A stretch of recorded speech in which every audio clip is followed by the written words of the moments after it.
నా వెనుక కనిపిస్తున్న ఈ కొండ మీద ఉన్న ఈ పెద్ద ఈ కోట అది హేరోదు అనమాట. హేరోదు కోట అంటారు.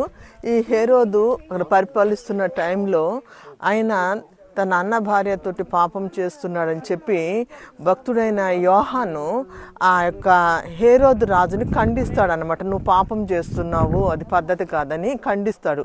అందుకు ఆయన ఎవరైతే పాపం చేస్తున్నారో ఆమె హేరోదియా ఏం చేస్తుందంటే పగబట్టి ఎట్లాగైనా యోహాను చంపాలని చెప్పి ఆలోచన చేసి హేరోదు రాజు పుట్టినరోజునప్పుడు ఏం చేస్తుందంటే తన కుమార్తెతో నాట్యం చేపిస్తుంది. తన కుమార్తె చక్కగా నాట్యం చేస్తున్నప్పుడు హేరోదు రాజు చూసి చాలా బాగా నాట్యం చేసావు, నీకేం కావాలి కోరుకో అని అన్నప్పుడు ఆమె తన తల్లి దగ్గరికి వచ్చి అడుగుతుంది నేనేం కోరుకోవాలన్నప్పుడు ఆమె ఆ పాపతో ఏమని చెప్తుందంటే యోహాను తలను మరి ఒక పళ్ళెంలో పెట్టి ఇప్పించమని చెప్పి అడుగుతున్నప్పుడు ఆ పాప వచ్చి హేరోదు రాజు దగ్గర చెప్తుంది యోహాను భక్తుడైన యోహాను తల పళ్ళెంలో పెట్టి నాకు ఇవ్వండి అని అన్నప్పుడు ఆయన కొంచెం బాధపడతాడు. కానీ ఇచ్చిన మాట ప్రకారం ఆయన ఏం చేస్తాడంటే యోహాను తలను ఇక్కడ నరికించి ఆ తలను పళ్ళెంలో పెట్టి ఆ పాపకి ఇస్తాడనమాట.